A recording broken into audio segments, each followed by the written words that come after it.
নমস্কার বন্ধুরা, আজকে আমি healing is the new high বইটি নিয়ে আলোচনা করব। বইটির লেখক হলেন ভেক্স কিং। 1 নম্বর পয়েন্ট, হিলিং মানে ভেতরের ব্যথা স্বীকার করা। আমরা অনেক সময় নিজের দুঃখ, রাগ বা ট্রমা চাপা দিই, কিন্তু ভেতরের ক্ষত সারাতে হলে প্রথমে সেটাকে স্বীকার করতে হবে কি হ্যাঁ আমার দুঃখ আছে, রাগ আছে, ট্রমা আছে, সেটাকে স্বীকার করতে হবে। 2 নম্বর পয়েন্ট হচ্ছে নেগেটিভ ইমোশনকে শত্রু ভাবো না।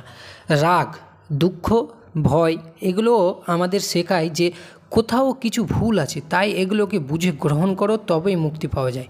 প্রথমে তো রাগ, দুঃখ, ভয় এগুলো যদি আসে তো প্রথমে তো বুঝতে হবে কি হ্যাঁ এই জিনিসগুলো আসছে কেন, আমার দুঃখ কেন আসছে, ভয় কিসের জন্য রাখছে, রাগটা কেন আসলো, সেটাকে বুঝতে হবে।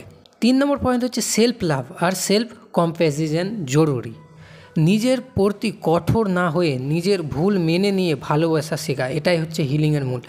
ধরো তুমি বুঝছো কি হ্যাঁ আমার রাগ হয়ে যায় হালকা, বা কখনো কোনো কাজে ভয় লেগে যায়, ঠিক আছে, লাগতে পারে, স্বাভাবিক ব্যাপার, সেটাকে মেনে নিতে হবে। 4 নম্বর হচ্ছে প্রেজেন্ট মোমেন্টে বাঁচো।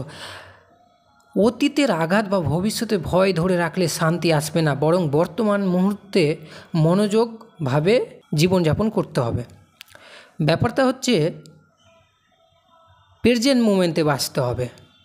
অতীত, ভবিষ্যৎ এগুলো নিয়ে কোনো ভাবতে হবে না, প্রেজেন্ট মোমেন্টটাকে অনুভব করতে হবে, ভোগ করতে হবে ভালোভাবে।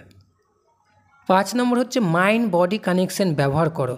মেডিটেশন, ব্রিদিং এক্সারসাইজ, যোগা এসব শরীর ও মনকে একসাথে সুস্থ রাখে। বাউন্ডারিজ তৈরি করো। টক্সিক মানুষ বা পরিবেশ থেকে দূর থাকা হিলিং প্রক্রিয়ার অংশ। না বলা শিখতে হবে। টক্সিক যে ছেলে আছে বা মেয়ে আছে তাদেরকে না বলতে শিখতে হবে। টক্সিক মানুষের সাথে থাকবে না, একটা নিজের বাউন্ডারি তৈরি করবে, ওই বাউন্ডারির ভিতরে কোনো টক্সিক মানুষকে ঢুকতে দিবে না। পারপাস খুঁজে নাও। জীবনে লক্ষ্য খুঁজে পেলে পুরনো ব্যথা ছেড়ে সামনে এগোনো সহজ হয়।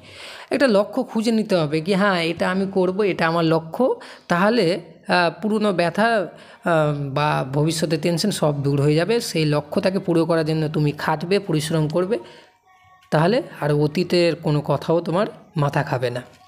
ভিডিওতে যদি ভালো লেগে থাকে তাহলে লাইক, সাবস্ক্রাইব আর কমেন্ট করে জানিও কেমন লাগলো। ধন্যবাদ।